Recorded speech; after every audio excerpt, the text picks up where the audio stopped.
마음을 열고 말씀을 함께 나누길 원합니다. 예배를 사모하며 이 자리에 오신 여러분을 주님의 이름으로 간절히 환영하고 축복합니다. 날씨가 많이 춥죠? 네, 추울 때 어떻게 하면 따뜻해질까요? 네, 서로의 손을 잡아주면 따뜻하겠죠? 네, 우리 이 시간 서로의 손을 잡을 수 있으면 잡고 우리 이렇게 서로 축복하면서 인사했으면 좋겠습니다. 함께 예배 드리니 따뜻합니다. 예배 드리니 따뜻합니다. 네. 어느 목사님의 설교 중에 들었던 이야기인데요. 여러분, 커피를 맛있게 먹기 위하면 어떤 몇 도의 온도가 필요할까요? 네, 커피를 맛있게 먹기 위해서는 93도를 유지해야 된다고 합니다. 93도를 유지하면서 먹어야지 커피 본연의 맛을 느끼면서 따뜻하게 커피를 마실 수 있다고 합니다. 또 마음이 따뜻해지는 온도는 아까 방금 잡으셨던 것처럼 서로의 손을 맞잡을 때 느껴지는 36.5도라고 합니다. 그렇다면 우리 영원히 행복해지는 온도는 몇 도일까요? 네, 바로 예수 그리스도라고 합니다. 네. 우리가 이 추워진 겨울에 예수 그리스도로 우리의 영혼이, 우리의 마음이 따뜻해지는 저 여러분이 되기를 간절히 축복하고 소망합니다. 말씀을 나누기에 앞서서 자랑하고 싶은 게 있어서 자랑을 먼저 하려고 합니다. 네, 제가 사진을 준비했거든요. 네. 자, 어떤 사진일까요? 네, 지난주에 우리 말씀 시상식을 함께 하였습니다. 네, 많죠? 더 많아지기 위해서 더 부흥하기 기도해 주시기 바랍니다. 다 함께 모여서 예배 드리면서 한 해 동안 진행한 말씀 암송과 말씀 묵상 큐티에 대해서 시상식을 진행하였습니다. 다 함께 저렇게 모여서 예배도 드리고 말씀 묵상에 대해서 또 말씀 묵상을 열심히 한 친구들에 대해서 시상하는 시간을 가졌습니다. 다음 사진, 네. 네, 저렇게 같이 예배도 드리고, 네, 또 다음 사진 넘겨주시면, 네, 저렇게 시상식도 진행했습니다. 저 밑에 네 사진은 본인들이 각 가정에서 말씀 묵상하는 사진이거든요. 제 기준으로 이 왼쪽에, 여러분 기준에서 오른쪽에 이 친구는 저렇게 사진 찍어서 매일 성경에 보내서 그 책자의 표지 모델로도 나왔대요. 네, 이렇게 열심히 한 해 동안 우리 교육부서 친구들이 말씀 암송도 하고 말씀 묵상도 했습니다. 여러분 보시니까 어떠세요? 네, 흐뭇하시죠? 네.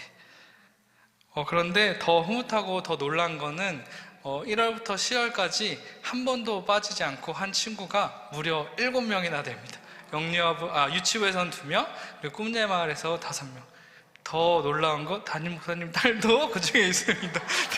네. 그래서 저는 아직 멀었구나. 제 딸은 조금 뜸성뜸성 했는데, 네, 아무튼, 네, 무려 7명이 1월부터 10월까지 끊임없이 했고, 또 교육부서 전체 중에 50명의 학생이 수상을 했습니다.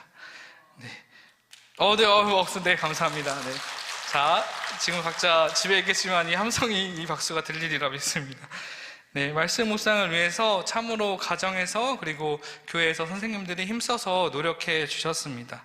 사진을 보니까 다들 흐뭇하셨던 것처럼 저도 지난주 말씀 시상식을 하면서 참 흐뭇하고 뿌듯하고 기쁘더라고요. 그러면서 이 모습을 보고 하나님은 더 얼마나 기쁘셨을까라는 생각이 들었습니다. 그런데 이 흐뭇하고 기쁨과 동시에 제 가슴 한쪽에 먹먹함이 또 찾아오더라고요. 먹먹함이 쫙 자리 잡았습니다. 한 명의 목사이기 이전에 한 명의 그리스도인으로서 정말 저의 모습을 돌아보게 하시더라고요. 제가 우암교회에 부임해서 주님만을 의지하면서 살겠다고 이렇게 막 눈물을 글썽글썽하면서 울면서 부임한 게 엊그제 같은데 제가 무엇을 위해서 지금까지 열심히 사역했을까? 그리고 이런저런 이유로 핑계를 대면서 현실에 익숙함에 물들어 있는 저의 모습을 보면서 참 반성이 되고 어둠의 동굴 속으로 막 들어가더라고요. 네, 특히나 연말이 되면 더 그런 것 같습니다.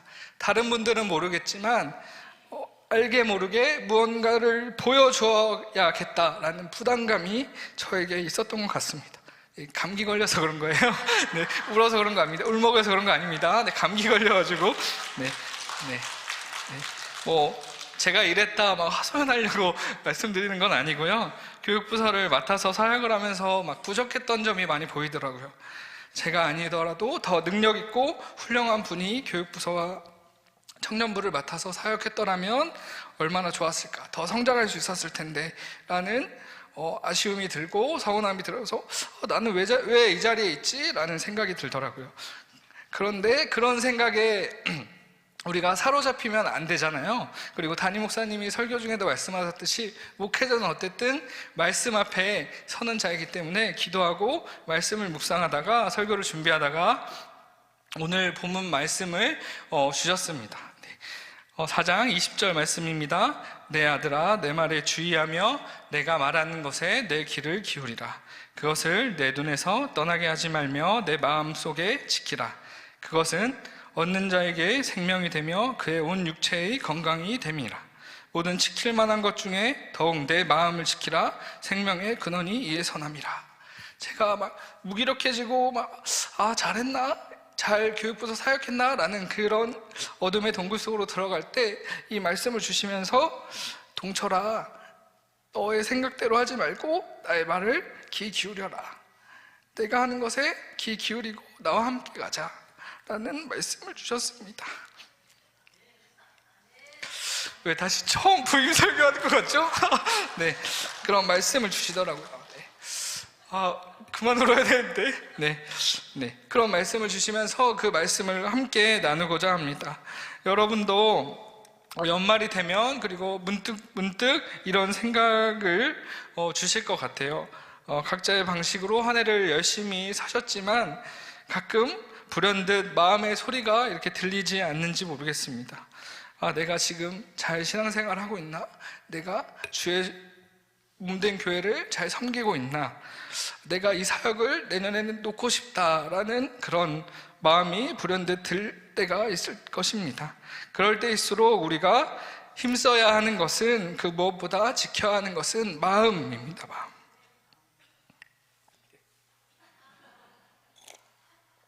네. 더 풀어서 말씀드리면 말씀을 사모하는 마음을 지켜나가야 하는 거죠. 네. 이제 정신 차리고 하겠습니다. 네.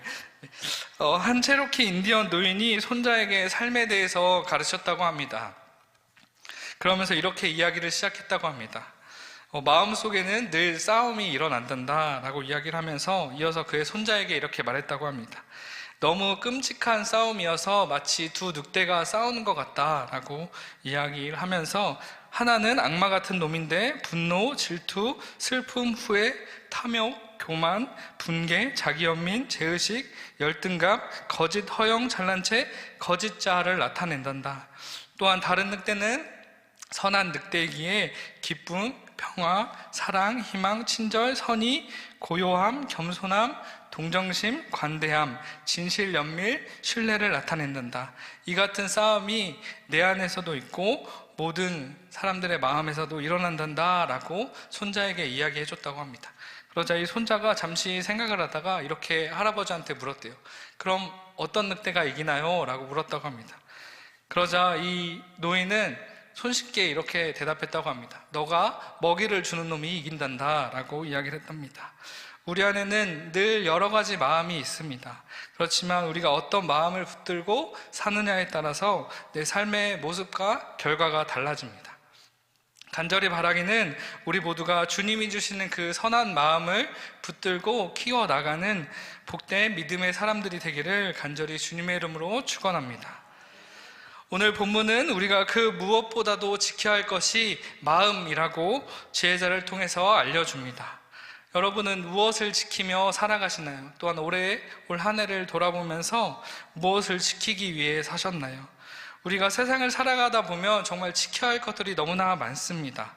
아프지 않기 위해서 건강도 지켜야 되고 또 물질로 고통당하기 싫어서 재산도 지켜야 합니다. 또한 관계로 소외받지 않기 위해서 관계를 지키기 위해서도 부단히 노력합니다. 또 요즘같이 험한 세상에서는 자녀들을 지키기 위해서도 애를 씁니다. 이처럼 우리가 지켜야 할 것들이 참 많고 수두룩한데 성경은 분명하게 우리에게 이야기해주고 있습니다. 모든 지킬 만한 것 중에 더욱 내 마음을 지키라 라고 말씀하십니다. 지켜야 할 것들이 너무나 많지만 그 무엇보다도 주님을 나의 구주라고 고백하고 믿는 우리들이 가장 최우선으로 지켜야 할 것은 마음인 거죠. 마음과 뜻을 다해서 주 여호와를 경외하는 삶을 사는 것이 가장 중요합니다. 여러분 그렇게 살고 계시죠? 저처럼 울면서 후회하며 살고 계시는 거 아니죠? 네. 우리가 어떤 마음이냐에 따라서 우리가 삶의 모양이 달라집니다. 마음의 물질이 최우선에 자리 잡으면 우리의 겉모습이 물질을 쫓는 삶을 살게 되고, 우리의 마음 가운데 무기력과 패배감에 사로잡혀서 살고 있으면 우리가 그것에 우울감과 피로에 쌓여서 살아가게 되는 거죠. 반면에 우리 마음에 기쁨과 감사가 넘치고 주님을 향한 그 사랑이 가득하다면 우리 삶의 환경에도 주님이 주시는 참 기쁨과 평안과 소망이, 그리고 풍성한 열매가 가득 나타나게 됩니다. 이를 잠언의 지혜자는 이렇게 이야기하고 있습니다. 잠언 4장 18절에서 19절의 말씀입니다. 의인의 길은 돋는 햇살 같아서 크게 빛나 한낮의 광명에 이르거니와 악인의 길은 어둠 같아서 그가 걸려 넘어져도 그것이 무엇인지 깨닫지 못하느니라. 우리 잠언의 이 지혜자가 우리가 마음을 지키고 마음을 힘써 지키며 살아가라 라고 하는 것은 그것이 우리에게 의인의 길이고 한낮에 비치는 광명과 같은 것이기 때문에 우리가 그 마음을 지키지 않으면 악인의 길로 간다라고 분명히 이야기해주고 있습니다. 또한 23절을 세 번역으로 보면 그 무엇보다도 너는 내 마음을 지키라. 그 마음이 바로 생명의 근원이기 때문이다 라고 이야기해주고 있습니다. 생명의 근원이 마음에 있습니다. 자기 마음을 잘 지키는 사람이 환경도 다스릴 수 있습니다. 공동 번역에 보면 이 생명의 근원을 생명의 샘이라고 합니다. 우리가 어떤 마음을 먹고 하루를 시작하느냐에 따라서 그 방향대로 흘러가는 것과 같은 거죠. 마음은 절대 다른 사람이 지켜주지 않습니다. 마음은 내가 주님과의 깊은 교제를 통해서 지켜나가는 것입니다. 이렇게 중요한 마음을 우리는 그럼 어떻게 지켜나가야 할까요? 오늘 말씀을 통해서 세 가지를 여러분에게 알려드리고자 합니다. 첫째는 말에 주의해야 합니다. 24절의 말씀 우리 함께 읽도록 하겠습니다. 우리 함께 읽겠습니다. 구부러진 말은 내 입에서 버리며 삐뚤어진 말을 내 입에서 멀리하라. 아멘. 여기서 구부러진 말은 남을 속이고, 그리고 삐뚤어진 말은 누군가를 험담하는 말입니다. 우리가 우리의 말에 구부러진 말과 삐뚤어진 말로 생활하는 것이 아니라 우리 말을 늘 주의해야 하는 것이죠. 할머니와 할아버지가 나들이를 떠나게 되었습니다. 한참 걷다 보니까 피곤함을 느낀 할머니가 이렇게 할아버지한테 요청하는 거예요. 영감, 나 좀 업어줄 수 없어? 라고 했습니다. 할아버지는 업어줬을까요? 안 업어줬을까요? 네, 업어주기 싫었지만 할머니의 잔소리를 듣기 싫어서 업어줬다라고 합니다. 업혀가던 중에 할머니가 조금 미안했던지 영감, 나 무겁지? 라고 했다고 합니다. 그러자 할아버지는 그럼 무겁지? 하며 퉁명스럽게 쏘아붙였다라고 합니다. 할머니가 왜? 라고 대묻자 할아버지가 머리는 돌덩이지, 얼굴은 철판이지, 간은 부었으니까 그렇지 라고 대답했다고 합니다. 그런데 돌아오는 길에 전세가 역전이 되었습니다. 할아버지가 다리를 그만 다친 거예요. 그래서 할아버지가 할머니에게 할멈 다리가 아파, 나 좀 업어주라 라고 이야기했습니다. 할머니가 갈 때 일도 있고 해서 할아버지를 업어주었습니다. 이에 미안한 할아버지가 나 무겁지? 라고 말하면 본인이 말한 것처럼 똑같이 말할까봐 이번엔 다르게 얘기했습니다. 나 가볍지? 라고 물었다고 합니다. 그러자 할머니는 그럼 가볍지, 머리는 비었지, 입은 싸지, 허파엔 바람만 잔뜩 들었으니까 라고 이야기를 했다고 합니다. 네, 그만큼 우리가 가까운 사이일수록 말에 주의해야 합니다. 말에 신중함을 가지고 지혜롭게 말해야 할 필요가 있습니다. 성경에 보면 이 말에 대한 이야기가 너무나 많습니다. 마음이 굽은 자는 복을 얻지 못하고 혀가 패약한 자는 재앙에 빠지느니라. 잠언 17장 20절 말씀. 죽고 사는 것이 혀의 힘에 달렸나니 혀를 쓰기 좋아하는 자는 혀의 열매를 먹으리라. 입으로 들어가는 것이 사람을 더럽게 하는 것이 아니라 입에서 나오는 그것이 사람을 더럽게 하는 것이니라. 또한 이렇게 경고만 하는 것이 아니라 또 구원의 감격도 이야기하고 있습니다. 로마서 10장 10절에 보면 사람이 마음으로 믿어 의에 이르고 입으로 시인하여 구원을 얻느니라 라고 이야기하고 있습니다. 수많은 말과 혀에 대한 경고가 가득합니다. 이러한 성경의 경고는 단순히 상대방의 심기를 건드리지 않기 위한 그런 경고뿐만이 아닙니다. 우리가 말로 불평불만하고 남을 험담하고 부정적인 말을 하다 보면 그 끝에는 결국 하나님을 부정하는 교만한 자의 모습까지 나아가기 때문입니다. 말라기 3장 13절에서 15절의 말씀입니다. 함께 읽어보도록 하겠습니다. 함께 읽겠습니다. 여호와가 이르노라, 너희가 완악한 말로 나를 대적하고도 이르기를 우리가 무슨 말로 주를 대적하나이까 하는도다. 이는 너희가 말하기를 하나님을 섬기는 것이 헛되고 만군의 여호와 앞에서 그 명령을 지키며 슬프게 행하는 것이 무엇이 유익하리요. 지금 우리는 교만한 자가 복되다 하며 악을 행하는 자가 번성하며 하나님을 시험하는 자가 화를 면한다 하노라 함이라. 완악한 말로 나를 대적하고 하나님을 섬기는 것이 헛되다 말을 하게 됩니다. 또한 하나님의 그 명령을 지키는 것이 무의미하다고 이야기합니다. 더 나아가 교만한 자가 복되다 라고까지 이야기를 합니다. 그리고 하나님을 시험하는 자가 화를 면한다 라고 이야기합니다. 이렇게 불신앙적인 삐뚤어진 말은 이렇게 불신앙적인 말과 믿음으로는 신앙생활을 올바르게 잘 하는 것이 불가능합니다. 말은 마음속에 있는 것이 입으로 나오는 것입니다. 말하는 것을 통해서 내 마음이 어떠한가를 알 수 있습니다. 말을 주의하기 위해서 우리에게 필요한 믿음의 태도가 있습니다. 그것은 바로 두 글자 경청입니다. 우리가 말을 주의하기 위해서는 상대방의 말을 경청해야 합니다. 그리고 그것에 더 나아가서 특별히 주님의 말씀에 귀 기울이는 경청이 필요합니다. 경청하는 신앙의 훈련이 필요합니다. 둘째로 바른 것을 바로 바라보아야 합니다. 25절의 말씀 우리 함께 읽겠습니다. 함께 읽겠습니다. 내 눈은 바로 보며 내 눈꺼풀은 내 앞을 곱게 살펴.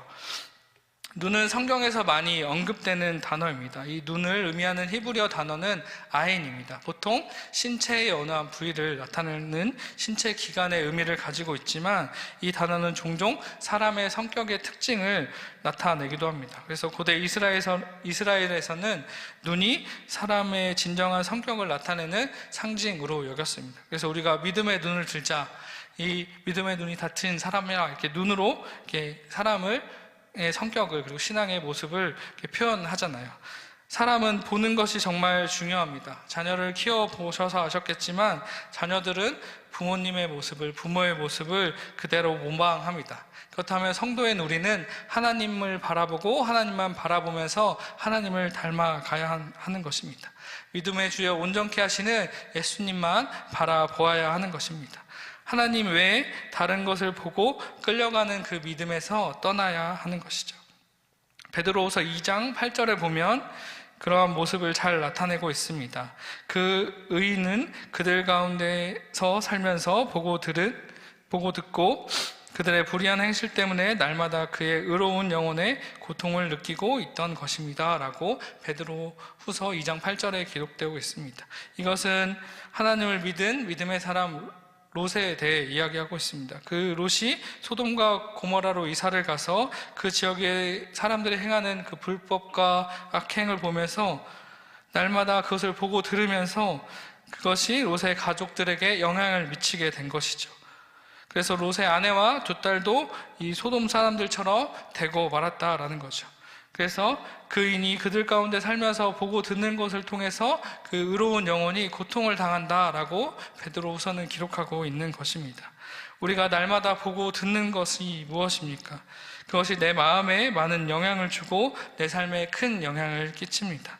우리가 늘 바라보는 것이, 그리고 듣는 것이 세상의 것으로 가득한 것이 아닌 하나님의 말씀을 늘 묵상하고 말씀 속에서 주시는 은혜를 늘 바라보는 저와 여러분이 되기를 간절히 소망합니다.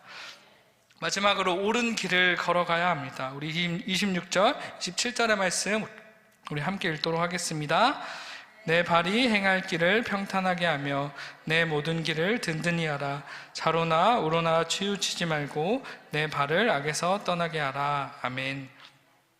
성도는 하나님의 말씀대로 걸어가야 하는 것입니다. 말씀에서 벗어나 좌로나 우로나 치우치면 안 됩니다.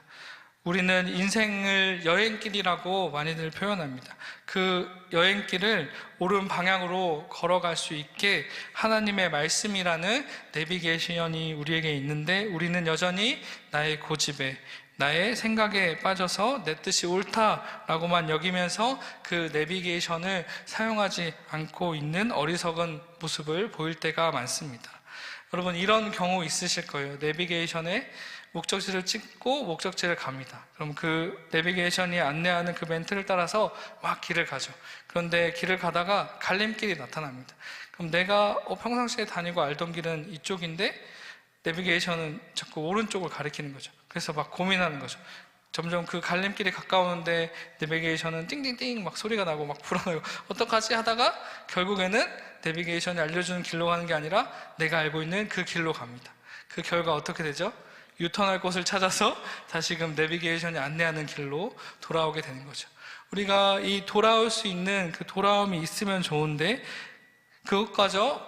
그렇게까지도 못하는 상황이 온다면 얼마나 안타깝겠습니까? 하나님의 말씀을 기준으로 그 말씀을 신뢰하고 가면 되는데 나의 교만으로 인해서 돌아가는 상황이 생기는 것이죠. 돌아갈 수 있는 상황이 주어지면 좋습니다. 그런데 그마저도 놓친다면 얼마나 어리석은 인생이 되겠습니까? 사랑하는 여러분, 우리의 삶은 장거리 여행입니다. 장거리 여행길이죠. 그래서 매일 내가 가고 있는 길이 올바른 길이 맞는지를 늘 성경 말씀을 통해 비추고 점검하는 우리가 되어야 하는 것입니다.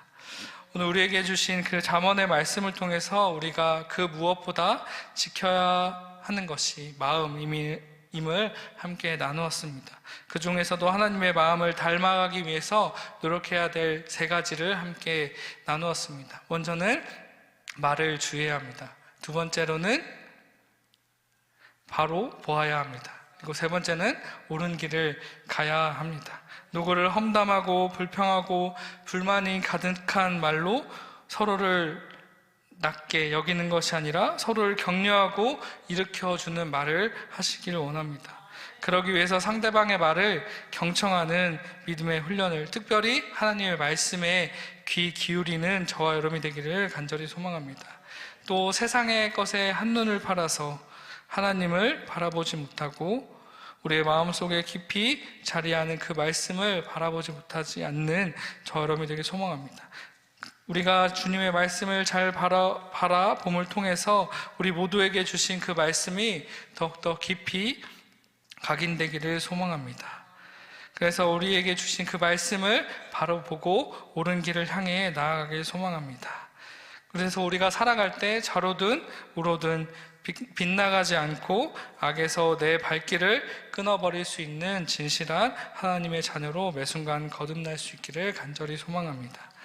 한 주간도 말씀의 거함을 통해서 여러분의 말씀을 지켜나감을 통해서 생명의 근원이 되시는 그 주님이 주시는 그 은혜를 마음껏 누리는 저와 여러분이 되기를 주님의 이름으로 간절히 축원합니다.